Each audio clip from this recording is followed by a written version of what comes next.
Hey everyone, before we get started today, I just wanted to say Mike and I know that we're on a bit of a hiatus and we'd like to apologize for that. We get into this week's pod where we didn't really have anything super scripted or planned. So it's a lighter pod this week. But we'd also like to announce that starting with next week's pod, we're going to begin releasing on Mondays. So there may be a bit of a delay in between this one and the next one, but starting then, we're going to release every Monday morning. Mike and I are going to get into what we're doing in the next week, but imagine that we're going to swap around a little bit more with some campy stuff, some more serious stuff, but hopefully the same content that you guys have been looking for, and maybe a few twists and turns coming down the road real soon. All right, please enjoy this week's pod.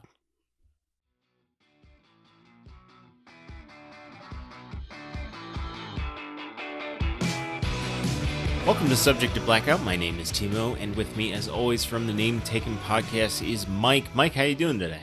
Doing pretty good, Tim. It's been a little while. It has been a minute, and I wanted to address that up front. The last podcast was recorded in late July. It is now mid to late August. It is How'd that happen? 24th? Yeah. Yeah. Well, a few things happened. I went on vacation, and then when I came back, everyone in my family is born within a week of each other. So good group. My sister being in town. It's called precision. It's something. It's really awkward, but it is something. But yeah, no. So my brother and sister are twins. They're born one day. The next day, my dad, his twin sister, and his little brother are born. A couple days later, my mom's born. I have a couple more aunts who are born in that week. So pretty much, I was tied up that entire time. And that's something that I kind of prepared for. But then you successfully wrangled a full-time position. I did, yeah. And no one's disappointed in me yet. It's pretty cool. Yeah, 3 weeks in, no one's disappointed. They just don't know you well yet. They don't. Yeah. But yeah, so you were obviously busy with that. Completely understandable. Yeah. And as well as that, you've also been busy wrapping up season 1 of the Name Taken podcast. I did. Yeah, we just finished that up last week. So yeah, this is like my first week off from that project, probably since February when I started recording a lot of the interviews. Yeah. Yeah, no, as always, if you have time, you should go check out Mike's podcast. If you haven't already, a wonderful series, which I've been teased a season 2 is coming up with similar but different ideas. Yeah, I'm trying to expand more into some historical Michael Marshalls, and I feel like I've got a handful of guests locked down to interview their own namekin, so that should actually be pretty cool. It sounds like a great idea. So, being that we've been off for so long, there were a couple of movies, couple of TV shows that have come out recently that some of us have watched, some of us haven't. I'll just start off with one of the things that I've been watching ever since it started up again is Ted Lasso season 2. That's over on your Apple TV Plus. Just kind of your lighthearted comedy 30-minute show. But season 2 is about halfway done, I want to say. So far I'm enjoying it. There was some discourse today on Twitter about it, I guess. Discourse. I guess some people were saying that they don't really like season 2. And then one person who became internet famous today was like, you just don't like season 2 because they give oral sex to women. And everyone's like, bitch, what are you talking about? Like, I thought this was a show about soccer, not like eating pussy. Like, what are you talking about? So that's something that's sticking in my mind today. And is there anything that you've been watching television wise?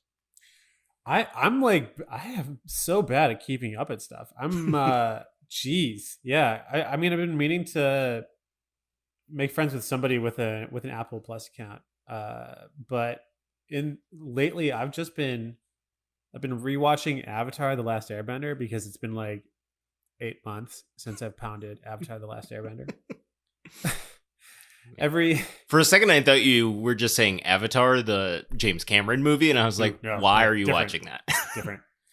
Uh, and yeah, every time, because the whole Avatar universe is still very, it's still very alive. It's still expanding, Mhm. and Netflix just um revealed their entire cast for their live action version of Avatar. Really? And yeah, so when they initially, we don't like to talk about this in the community, but M. Night Shyamalan did this version of Avatar as a He movie. sure did. He sure did. We don't like to talk about it. I I've only heard good things. But among, we should watch that. We should watch it on this show. Okay, I mean, I know nothing. I know very little about Avatar or airbending or frankly But what M Night do you know what? Shyamalan did to ruin that movie. But I We know should it was a watch it. bad movie. We should watch it because I can come in with the loyalty to the cartoon, and you can come in completely clean, and Yeah, we can hit it from different angles. But uh, I mean, one of the biggest complaints, what obviously was whitewashing.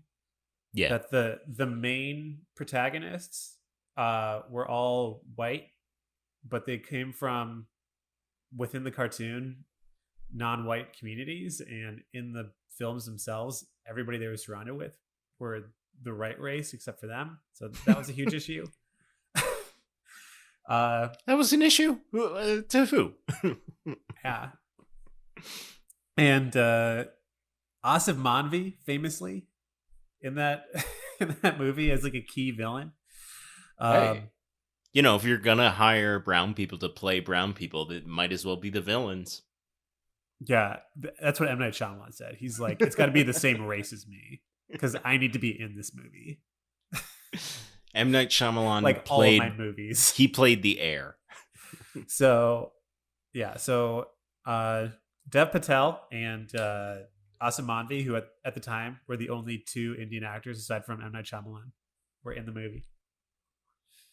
Oh, Correct. and Margot Robbie had a cameo. We're gonna get to her later. But anyway, it was a trash heap, that movie. Was Aziz Ansari in it? Like, yo, he just bent some air. That's crazy. He was not in there.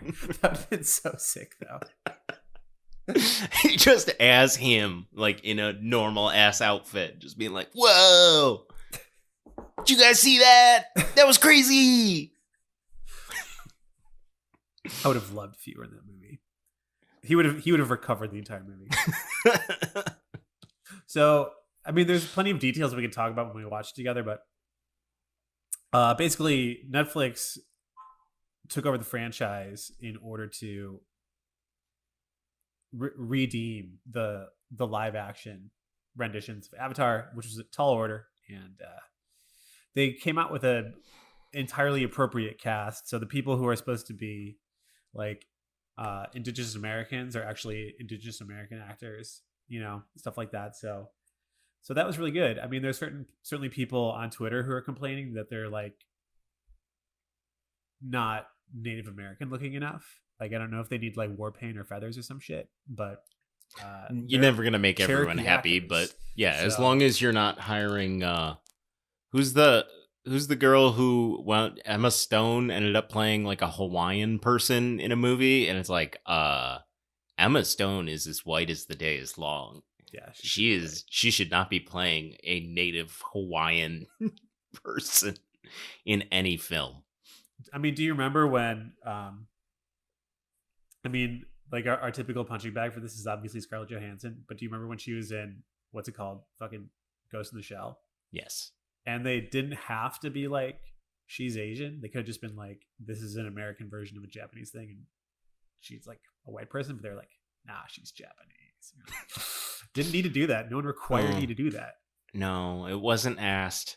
It was not asked of you to confirm that the white lady you hired is in fact still playing an Asian person.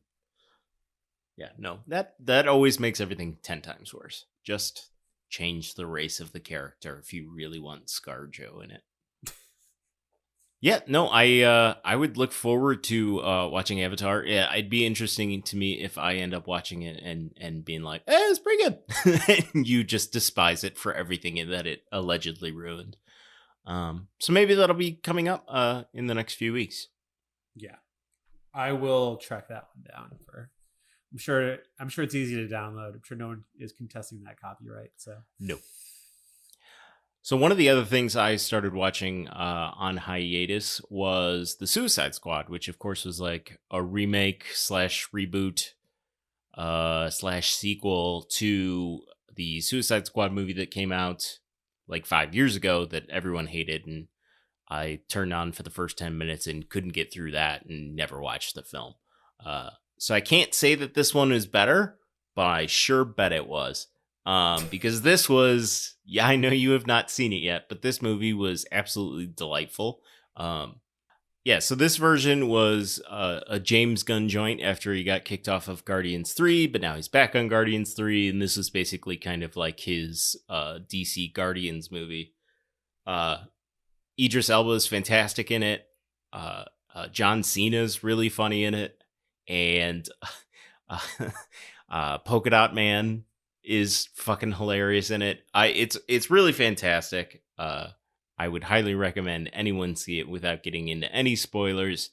It is extremely gory, cool. um, and pretty darn funny, and a lot of black comedy. And yeah, I mean, if you've seen James Gunn's work and you like it, you're gonna like this one just as Like much. like Scooby Doo, for example. Like Scooby Doo, like we all know. I mean, when we think of James Gunn, we think Scooby Doo. Scooby Doo, and yeah, no, it's an excellent film that I highly recommend. Is Jared Leto in it as the most obnoxious Joker of all time? Not even for a second. Nice, good stuff. Yes. So this movie appears to, I guess, take place after the Birds of Prey movie, which was basically the Harley Quinn movie Right. from a Okay. couple years back. Mm-hmm. So Can't believe that was like a Harley, couple years ago. I know. Wow. So Harley Quinn is clearly over Joker in this movie. I'll Okay. just kind of leave it at that. Sure. And no, so he does not make any appearance in it, which is fantastic because no one likes Jared Leto. Yeah. Fuck that dude. I want to cancel Jared Leto. I don't think anybody would stop me. People would be like, "Yeah, go ahead, fuck that guy." Yeah, I'd be down. Right, let's cancel that dude.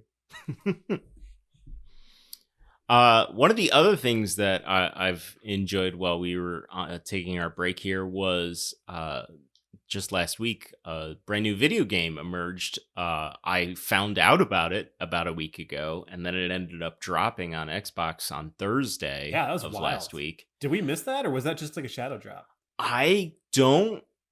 I hadn't heard anything about it. I guess there was some details, but it sounds like the Xbox edition coming out was a pretty sudden move because the modern Xbox is basically a PC, so you Yep. can pretty much run any PC game on it. Sure. So it sounds like they just bought out the rights because there's this game, which if you haven't heard, stars James McAvoy, Daisy Ridley, and Willem Dafoe, because Willem Dafoe. of He course it shows has up Willem in Dafoe. places. Yeah, as we know, as we've discussed on this as podcast. as yesterday he showed up in the trailer for the next Spider-Man movie. You can hear him laughing. Yo, we have to talk about that too. But yeah, Yeah, let's talk about. So we're talking about 12 minutes. We'll get to that in a second. Yeah. But yeah, no, 12 minutes. So I ended up playing the game Thursday. It came out, like beat it in like 5 hours. I thought it was a cool experience.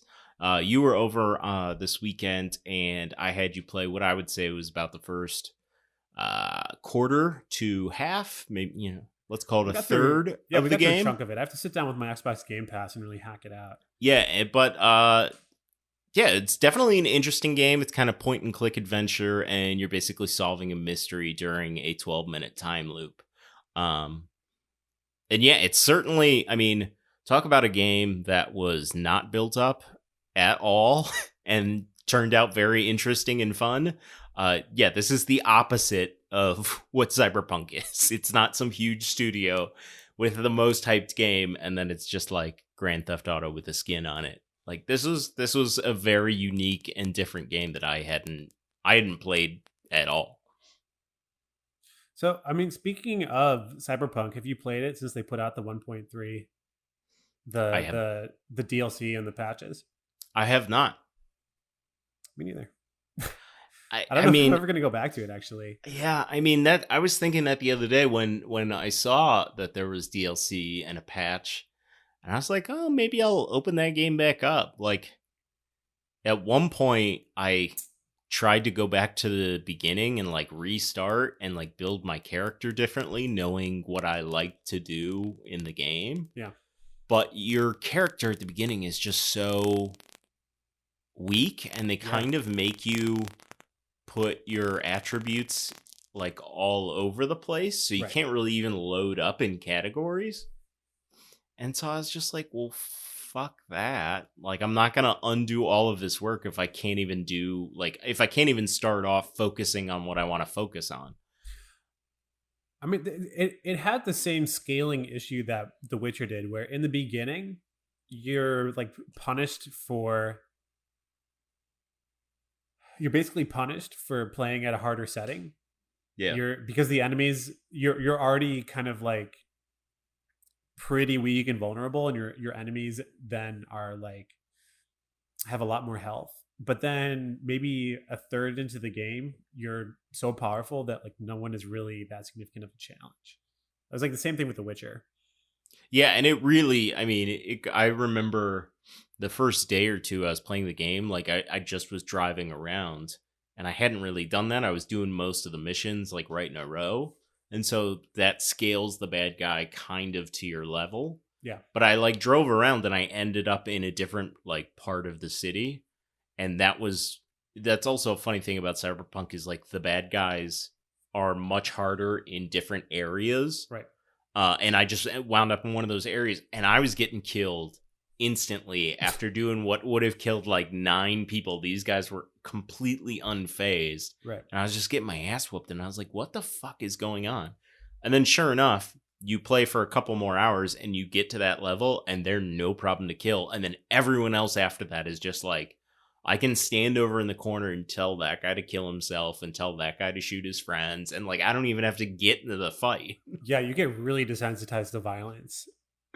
Yeah, it really scales up quickly. Yeah, you run around in the game killing people just like desperate to feel something. It's awesome.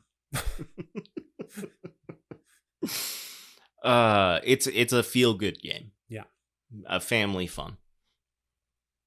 But yeah, no, I thought 12 minutes was a trimmed down, very well thought out game. It reminded me of aspects, and we talked about this the other day, of the playable trailer for it was it Resident Evil or one of those games, the PT trailer, where it was just it's a very small space to work with, and you have to like problem solve and puzzle solve, and those types of games just don't come around very often because everyone's trying to do first person shooter and battle royale and race games and all this stuff, where this was a nice change of pace and like doing something that you just absolutely couldn't do in other media. Hmm.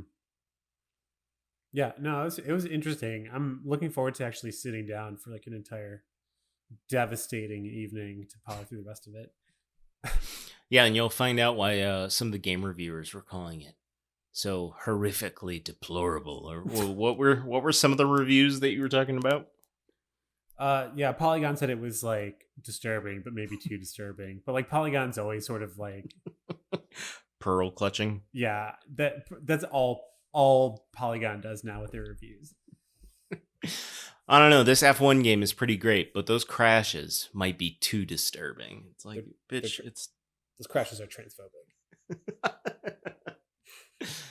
all right, Mike. In the meantime, has there been anything else that you have been watching or consuming? Well, we should talk about that Spider-Man trailer because I did watch that earlier today. Let's talk about it. Um, I like okay for a couple reasons. First of all, I think that now that Iron Man is gone, the best the best superhero mashup, which was shown to us, was Doctor Strange and Spider Man. That's like a perfect odd couple for me. Yeah, that's pretty great. I also had the thought of like, oh, that's two Englishmen pretending like they're Americans, which they're both very good at their accents. But it was just like, why? Why couldn't Doctor Strange be English? Who cares? I care. You would have Why can't canceled Scarlett Marvel. Johansson be Japanese? She isn't Japanese. He is English. That's the Um, difference. because he it would be like too much like Sherlock at that point. Yeah, I guess that's fair. Um, so they lean heavy into the multiverse. Oh yeah. So you mentioned Willem Dafoe. We don't see him on screen. We hear his laugh and see one of the Green Goblin grenades. But we do see, and I had no idea about this, but we see Alfred Molina as uh, Doc Doctor Ock. Octopus, which is like awesome. He was a fantastic Doctor He Octopus. was he was absolutely great. Yeah. Uh, so that totally psyched about that. And because we're going multiverse, I'm wondering if we're not just going to be leaning into phase 4. I wonder if we're going to be leaning into Spider Verse as well.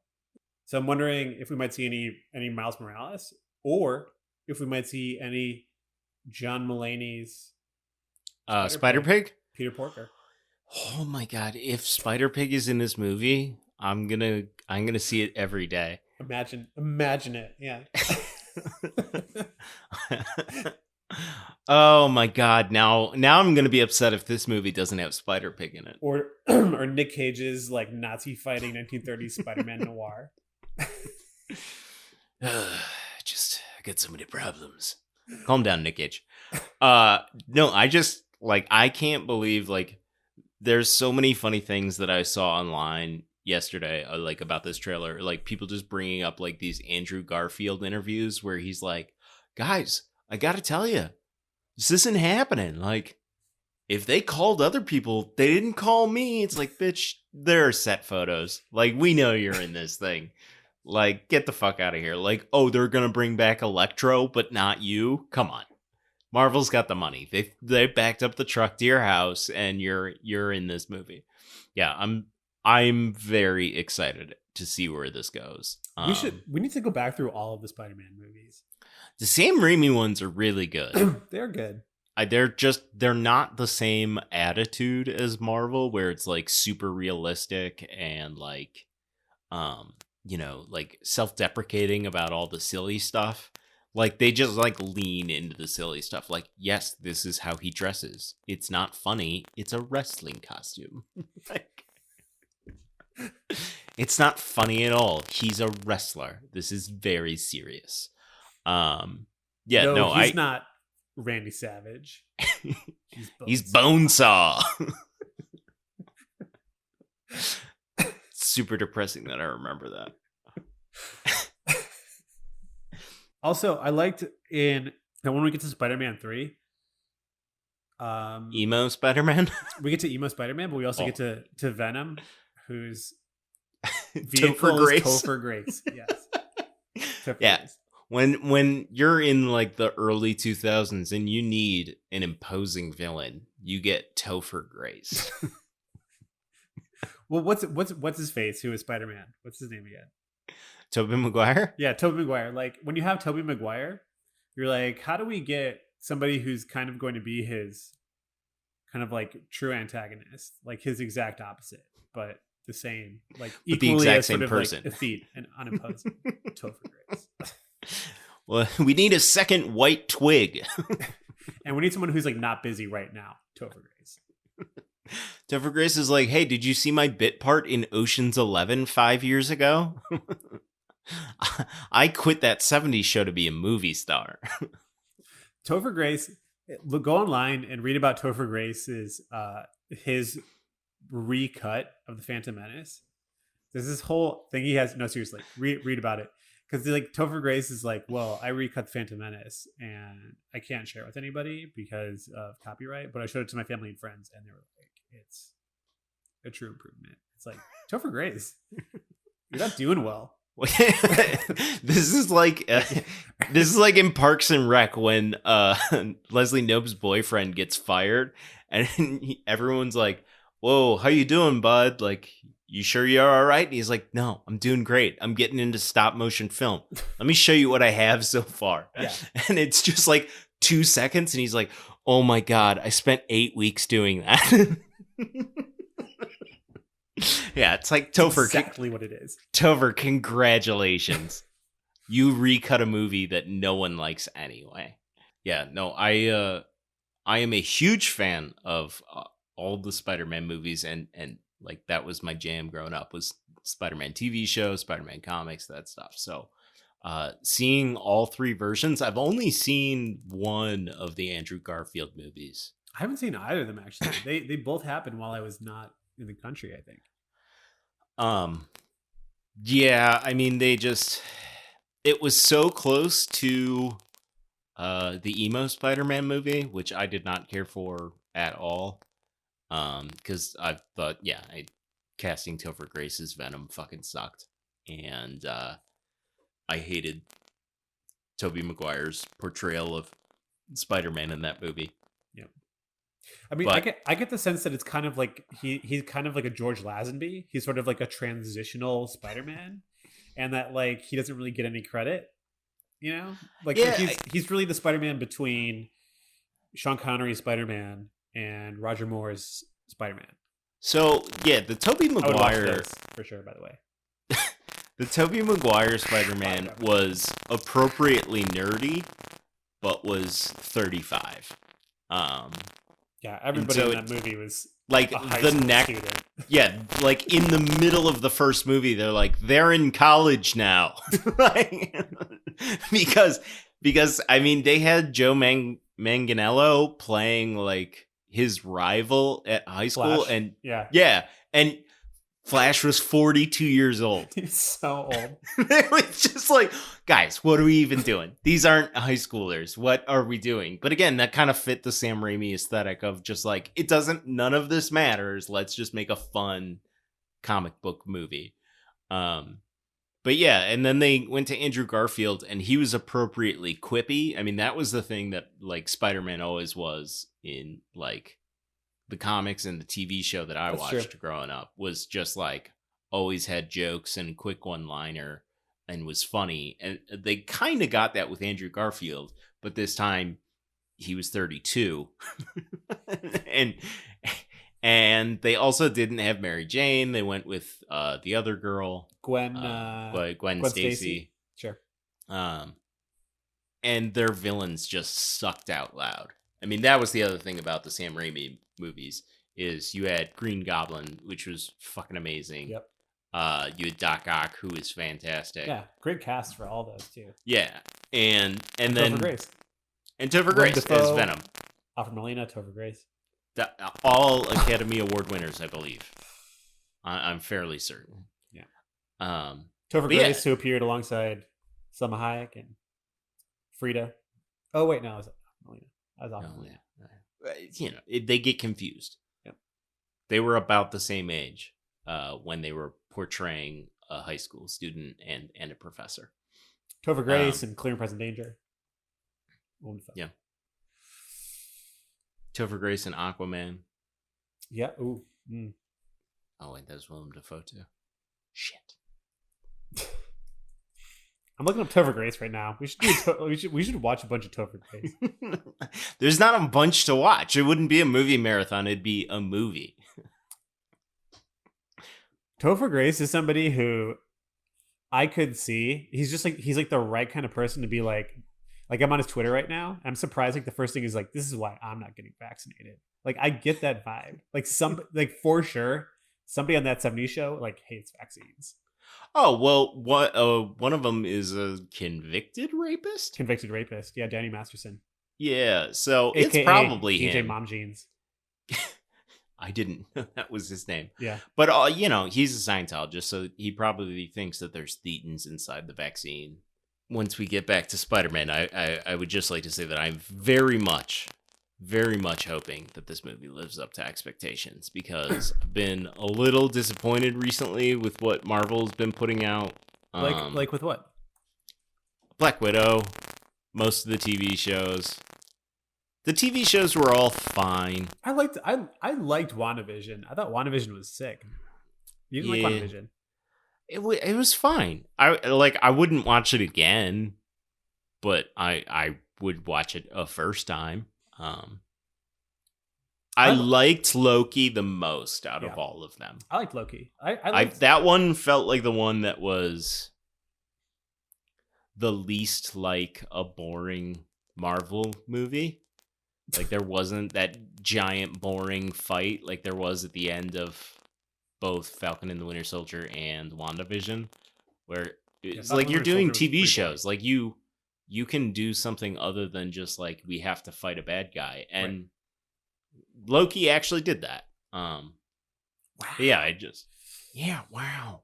And Loki was also the one which I felt had the most impact on what will happen in the movies, is that it was part of the like multiverse Yep. reveal that is going to keep coming over the next series of films. Um, Whereas WandaVision, I felt like if that movie didn't ever happen, you could just be like, "Oh, she was sad and she has these powers now." I mean, And we're gonna close out the fall pretty strong. We have Shang-Chi in like a week, which you and I should go see. We sure, have the Eternals in November, yeah, and then we have Spider-Man Spider-Man in in December. December. Yeah, that's that's a strong way to close out the year. So I think we'll be okay. I love it, and I love that Tom Holland, cute little Tom Holland. He's great. He's a That great Spider-Man. He's my adorable favorite little Spider-Man. mensch. Yeah. Yeah. Uh, have you been watching? Speaking of Marvel, is another thing that I've been watching. What if? What if? Yeah, have you been partaking? No, so I have only seen episode one. There's two episodes out right now, right? Correct. Okay, The yeah. third will drop tomorrow. Yeah, so I saw Captain Carter, saw that episode. I have not seen the second one yet. Yeah. Captain Carter. So far, both are very enjoyable. But again, it's to me, it's just like kind of like fine. Like this is very nice content that they didn't have to provide us with, Yeah. but because there's a certain limitation on how much I'm going to enjoy it, knowing that these are all one-off episodes and they're not going to have consequences. So they're very beautifully animated, and I think the stories have both been good. But as you said, the first one is Peggy Carter becomes Captain Carter instead of Captain America getting the secret serum. And the second one is T'Challa is picked up by the Ravagers and becomes Star Lord. Oh, really? Ooh, that's a good one. Yes. And it that's very well done. There are very large differences between the universe that the movies follow and the universe that they provide in that one. And it's kind of funny because it's kind of negging the original Star Lord. Like Oh yeah. it's basically being like Chris Pratt's a big fuck up. Like, and it's kind of funny because like not a lot of people are really loving Chris Pratt these days because he like divorced his wife and then remarried some nut Christian lady who belongs to a church that is less than spectacular. Oh, did he Um, really? yeah. So, Bummer. people aren't in love with Chris Pratt like they were, say, 5 or 6 years ago. So it's very funny that, and this is an actual performance by Chadwick Boseman himself. So it's one of his last performances that he recorded before he passed tragically last year. So it was very cool to just kind of see that, and it was ironic that it big ups a guy who everybody wishes was still around, and it kind of, like I said, negs Chris Pratt in a Sure. way that's pretty funny. Yeah. But yeah, overall, I would say so far so good. I don't know what the next episode is going to be, but that should drop tomorrow morning, and I look forward to watching that as well. What do we have coming up for all of our like what's our next big Marvel series? What's our next big Star Wars series? When is Obi-Wan happening? Oh, I think Obi-Wan's way off. I think off the top of my head, the next live action Star Wars might be the Book of Boba Fett, Oh yeah? All right. and That's that this might year, be right? coming out. That might be coming out winterish. Okay. And then I mean, Mando season 3 should be out in the winter too, right? I supposedly. Oh, we have. Okay, I'm looking at the list now. We have Hawkeye and we have Miss Marvel this year. Hmm. I will watch both of those, but I'm not excited about either of them. I wish I like Disney just sees that I watch these things. I wish I could be like, no, that was good and entertaining. I liked that. And the other one was like, I don't want to miss a thing. I want to close my eyes. I want to fall asleep, but I don't want to miss a thing. It's the Armageddon complex. Yeah, sure. Yeah. Yeah, That should be so rebooted. I would see a reboot of Armageddon. well, okay. But with Reboot Ben Armageddon. Affleck as Bruce Willis. Ben Affleck Here as the entire cast. Here for Ben Affleck plays Ben Affleck and Bruce Willis, and he plays Ben Affleck's love interest. And he plays Liv Tyler. Yeah, precisely. And Billy Bob Thornton. Yep. And what's his face from the Green Mile? What's his face? Oh, yeah, what is his face? He's got 3 names, right? I believe you are correct. Yeah. Michael Clark Ian Duncan. Yeah, Michael Clark Duncan. Yeah. Yeah. We got there. Yeah. We're smart. No, that is interesting. Who also, directs Owen Wilson that movie? is in that movie. Owen Wilson as himself in that movie. Wow. Is that Owen Wilson? Yeah, I'm working on this rig. Yeah, wow. It's a great summer job, you know. Gets you outside Hollywood. Wow. Destruction of civilization. Wow. Wow. Guys, we're on a rocket ship. Wow. Jackie Chan should be in that movie. She should have. Yeah. He's too old to be in that movie now. Reboot. But he as the asteroid, Jackie Chan. I want to see the Denis Villeneuve Armageddon movie starring Timothy Chalamet. Ooh, I would totally watch that. I would watch the hell out of that. That's the other thing is Dune's coming up in a couple months. Yeah, Dune's gonna be sick. I want Dune to be so good. I have fears, but I want Dune to be so good. I mean, it's not gonna be as bad as the what's his face version. No, that movie stinks. Yeah. I watched that last year or 2 years ago. It's not very good. Trash. Yeah. But you can see the parts that like people like cling to from the books. Like clearly there are certain characters and pieces where it's like, oh, no, this is charismatic and cool, but this looks fucking terrible. This movie looks awful. Which, you know, just makes me want Jodorowsky's Dune to be a real thing that exists. His 9 hour with Mick Jagger and Salvador Dali and instead we got Sting. Yeah. So compromises were made. But no, that's actually reminds me of another piece of classic science fiction that is going to be coming out, I believe, early next year. Mm-hmm. And that's the Foundation series. Oh, sick. I didn't know they were making that. Yeah, the first preview came out. Love those books. Those books are great. Yeah, the first preview came out, I believe, a couple weeks ago. Jared Harris is in it. I don't know if you know Jared Harris by name, but Jared Harris is great in everything, including Mad Men and everything. He plays the guy who sets up the Foundation. I forget what his name is. The psychohistorian. Yes. Yes. But no, that is going to be coming out on Apple TV Plus, and it looks amazing. Sweet. Yeah, Foundation is an awesome series. It shocks me that nobody has attempted it. It is like truly epic. Yeah, I mean, it's, you know, over 1,000 years or 10,000 years or whatever it is, and, you know, 5 books, 6 books, something like that. 7 books. Yeah. So yeah, I mean, it is quite the feat that they're gonna try to attempt there over on Apple TV Plus. But I gotta say, my 2 favorite streaming services right now are Apple TV Plus and HBO Max, and HBO Max just has a ton of great backlog or back catalog of movies. That's why it's really great. Yeah, Like, we're spending a lot of time on HBO Max. yeah, I mean, they're doing, day and date releases of movies, which is fantastic for us, but then also like Jurassic Park, the Rush Hour Right. movies, like just a bunch of really great movies from our childhood are ending up there.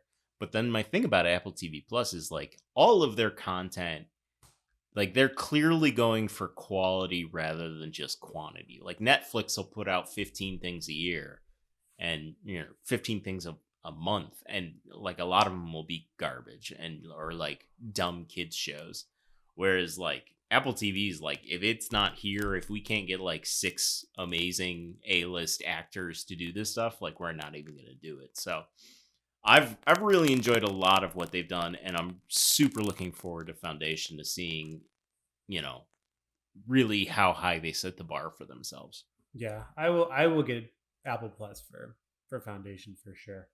And speaking of HBO Max, I've heard that you just recently watched season 1 of Harley Quinn, the animated series. I did. Yeah, that show's great. It Also show very violent. Yes, Great. extremely violent in a way only a cartoon can be. Yes. Um, no, I actually rewatched a couple episodes last night, just reminding myself of some of the plots of the first season, and just like the acting cast, like, in like the voice work is out of this world. So it has Kelly Cuoco as the title character Harley Quinn. You've Lake Bell playing uh, Poison Ivy. Yep. Ron Funches as King Shark is probably my favorite character in the whole thing. Yeah, he's really good. The whole King Shark character is just this happy-go-lucky giant fucking shark, which is very different from the King Shark we get in Suicide Squad. Yeah, who's like the tech guy. He is the tech guy. Yeah, so Ron Funches plays King Shark in the cartoon, but Sylvester Stallone plays him in the movie. So, Oh yeah, I didn't know that. yeah. All right. So it's very different characters. Jason Alexander of Seinfeld fame plays Cy Borgman. Sure does. Dietrich Bader is a great Batman. Christopher Maloney's Detective Gordon Yeah. is fucking hilarious. His life is falling apart at all times. Which makes sense, actually. Yes. Like it's exactly what should have been the subtext in like the entire Batman animated series. Oh my god, it's so he just needs a friend so badly, and Batman does not want to be his friend. It's so great. And then you have the incomparable Giancarlo Esposito as Lex Luthor, and the hilarious Jim Rash as the Joker. I mean, just top to bottom, the cast is absolutely fantastic, and the storylines, the shows match that quality, in my opinion. Now the writing's fabulous. One of the lines that still cracks me up is when Batman is trying to cheer up Robin. He's like, "I made the sandwich for you," and Robin's like, "No, you didn't. Alfred made it." He's like, "I made him make it." Yeah. Yeah, it's so Batman is so fun. Like, and everyone accuses Batman of fucking bats. And he's like, "Stop! I don't do that." At one point, Harley Quinn gets into the Batcave, and she's like, "Oh my god, this is where you fuck the bats!" And he's like, "Stop it, Harley! What do you want?" It's so fucking funny. Yeah, Tony Hale, everybody's favorite Buster Bluth. Yep. Plays Dr. Psycho, and Yeah. is just saying horrific shit left and right, and is the exact opposite of Buster Bluth. Yeah, no, I think season 3 is coming out this fall. It is, yeah. And season 2 is even better than season 1. So yeah, highly recommend it. All right, well, that was pretty much it for our hiatus. Next week, we're going to be coming back with something from a new path that we're going to be following. Every once in a while, we're going to be hitting up a classic film from the Criterion Collection. And next week, we are going to be reviewing Black Orpheus. So slightly different from what we've been doing over the past couple of months, but trying to get back to jumping in between camp and low quality and lowbrow, and between highbrow and stuff, classic movies that maybe we've missed and need to revisit. So that'll do it for next week. And for this episode of Subject to Blackout, you can always visit us at subjectblackout.com. You can reach out to us at any of our links on our socials, including Patreon, Twitch, Twitter, and YouTube. You can also feel free to rate, review, and subscribe. And lastly, you can find Mike on Instagram and Twitter at NameTakenPodcast. Mike, I want to thank you for joining me. Right on, Tim. I'm looking forward to getting back into the rhythm. Yeah, it's been too long.